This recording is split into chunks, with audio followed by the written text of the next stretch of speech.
the second most played game in known Roblox.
I discovered the game back in June 2018, I believe. It was in the description of Kitty's Tower of Heck, and it was under a title called Sister Tower. Back then, I left the game due to it having R15 animations in an obby.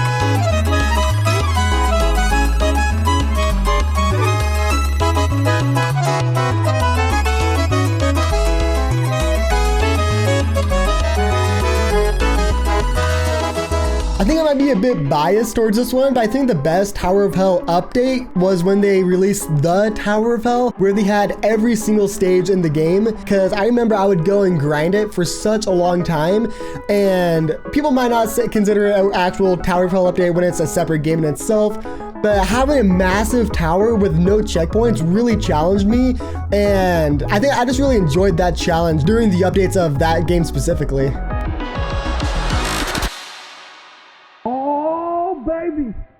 Oh baby, this looks impossible, you guys. Game up with Kev, what is up, my fam?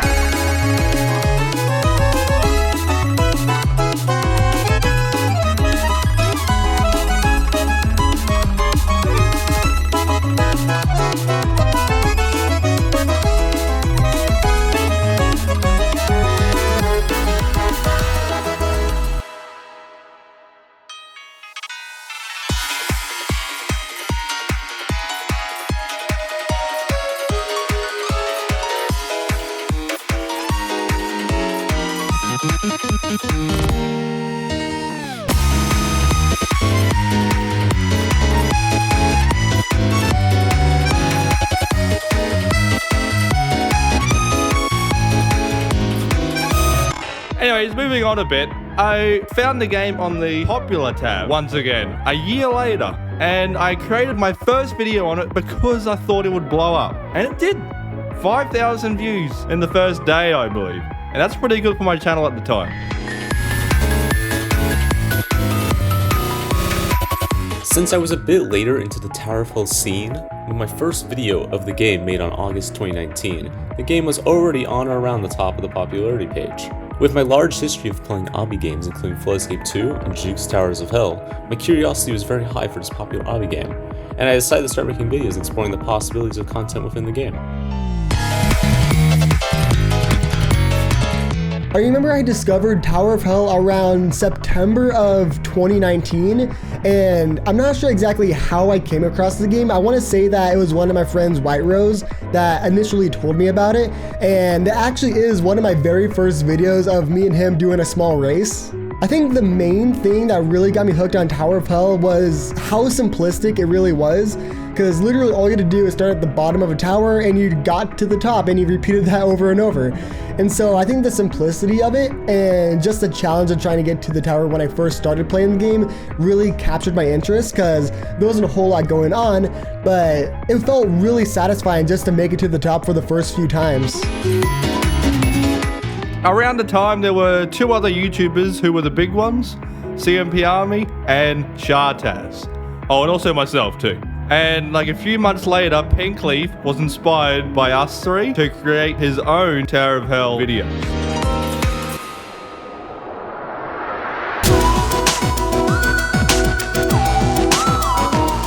So I discovered Tower of Hell just like how a normal person would. I found it from the obbies category because you know, I just really love obbies, so I was playing a lot of them back then, but Tower of Hell was different. There's just something about this game that is really addicting. Like, I love how random the game is with its sections. Not only that, but they are so memorable as well that I can still remember the name of the sections up to this day. And also with them, you could do a bunch of tricks like wall hopping, dance glitching, ladder flicking, and a lot more different techniques, which made them so fun to play that you just can't stop playing. But the main reason why I became like a content creator of Tower of Hell is because I wanted to be like at least one of the best speedrunners in this game.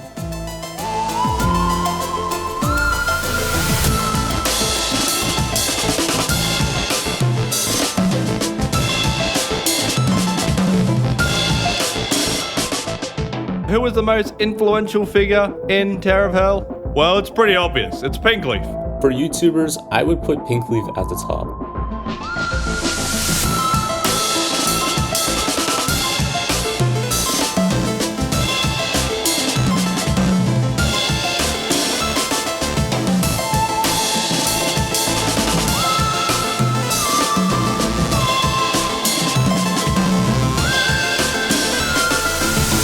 Okay, that is very sweet of them, but I don't think I deserve all the credit in that regard, because a lot of people has actually helped me with some of the best content I put out, like the admin commands, which was given by Pixel.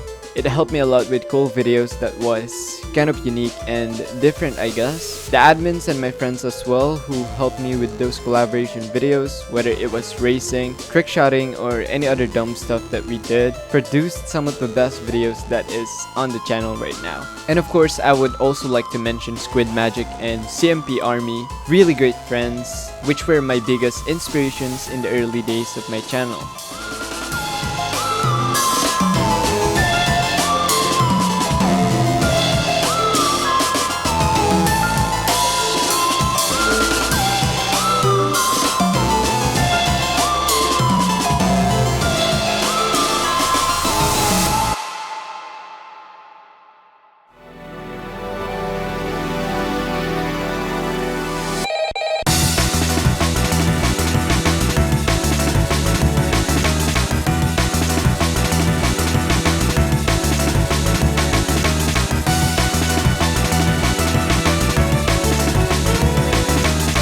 And the winner is Tower of Hell. What's your best Tower of Hell update? Definitely the April Fools. The of Hell, it's called. Without a tower.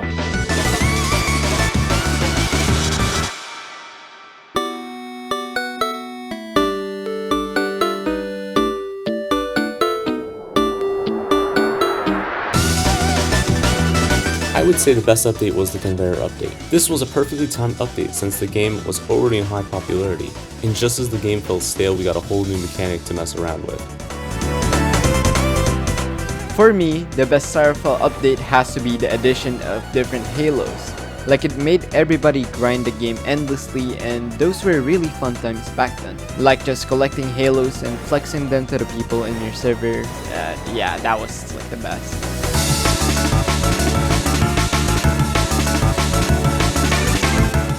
To get the tourist badge, you had to find all the secret sections, which is around 12 to 15 in the game. While at first it sounds simple, just finding one secret section is very rare, let alone finding all of them. I was one of the few people to get the tourist badge, which took me approximately 3 days and 10 plus hours of hunting from what I can remember. Creating a Discord server with multiple thousand people helping each other find sections, and lots of missed opportunities through the glitchy Roblox server mechanics. While most people wouldn't have noticed this update gone, I would say this badge was the most fun I've had in the game. This is the most I've seen the community working towards one singular goal, and with such a unique badge or gameplay loop compared to the normal grind of climbing towers. However, the dev team removed the badge for its exact reason. They believed it distracted players from the main gameplay loop. As you can tell, the dev team has definitely made some questionable decisions before, and this one was no different. At the end of the day, the devs have the final say in what gets changed, but I would say this is definitely a very upsetting one.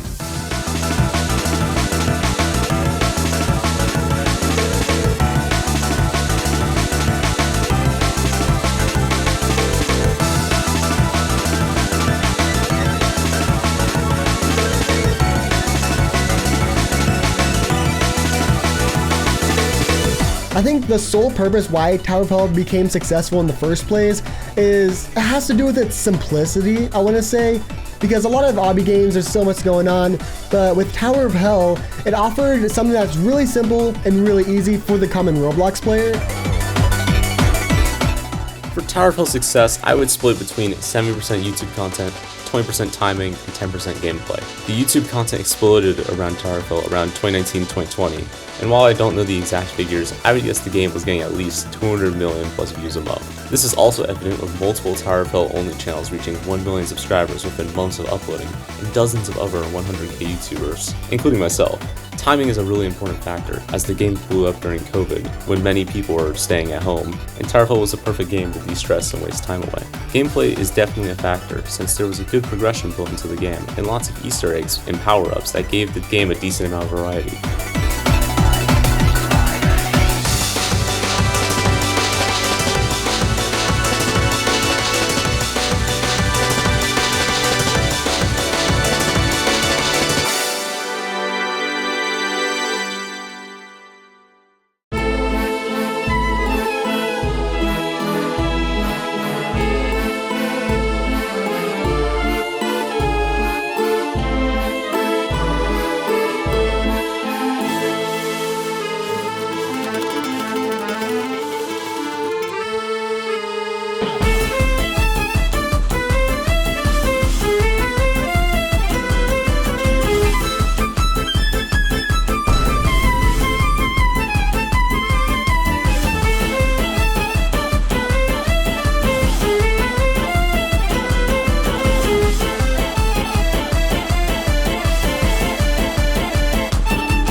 I think the main reason Tower of Hell started to decline in popularity was due to how repetitive the gameplay was. You would start at the bottom of a tower, work your way to the top, and that was basically the entire game. And with barely any new stages being added throughout the last few years, it really made it so that it was hard for content creators to make any unique content on the game. So there was a lot of repetitiveness in the content. You couldn't really create anything unique. So unfortunately, a lot of the Tower of Hell creators dropped off the face of YouTube entirely. No updates equals decline for 99% of Roblox games. You need to update your games in order to get more traction, and no updates equals no viewers, no new viewers. The game has become stale for most longtime veterans, and as can be seen from the decline in Tower of Hell YouTube content, myself included. Tower of Hell has historically been a content-driven game, as YouTubers like PinkLeaf, Pixel, etc. established a highly competitive community around Tower of Hell, and the allure that is becoming a master at the game. With that mostly gone, there isn't much of a motive for most players to play, and discoverability has massively decreased.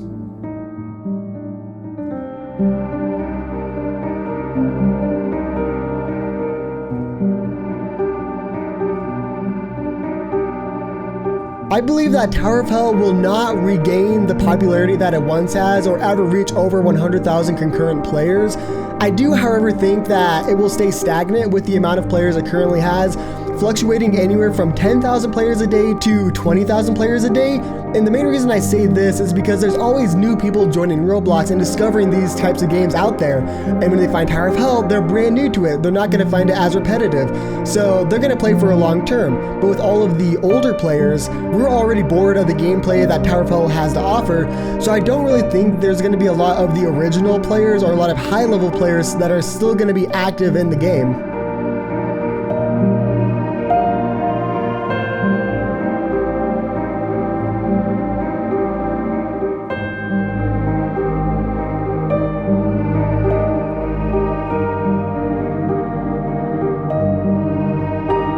The only way Tower of Hell would blow up again is if they had an affiliate program which allows YouTubers to have custom commands. We need that because we run out of ideas so quickly. Another one is make a second Tower of Hell with better planning for retention. Because currently this one, there isn't really much planning involved, you know? It's just beat the tower, that's all.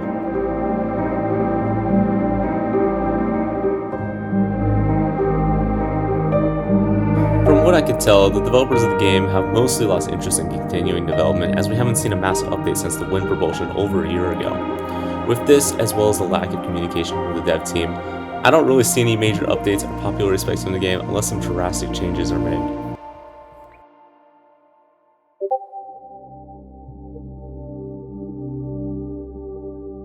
I don't think I would have created Tower of Hell if I didn't think the idea had potential, but I was not anticipating just how popular it would become. Over time, Roblox has gotten worse and worse on all fronts. Among other issues, Studio hardly ever works, and they no longer let me run the desktop client. These days I've moved on to new projects, and even when Studio actually manages to open, it's unlikely I'll be willing to put up with whatever breakage Roblox has in store. While I have significant updates planned for Tower of Hell, I do not see much progress happening anytime soon in Roblox's current state.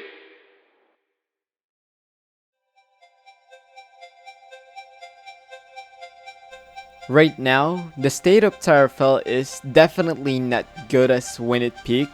I'm not sure what it will be in the future. Like, I don't know, nobody knows, cause Pixel is just so random with the updates. But of course, I hope for the best for Tower of Hell. There's a very small chance of it returning to what it was before, but I think it has to be some sort of miracle.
you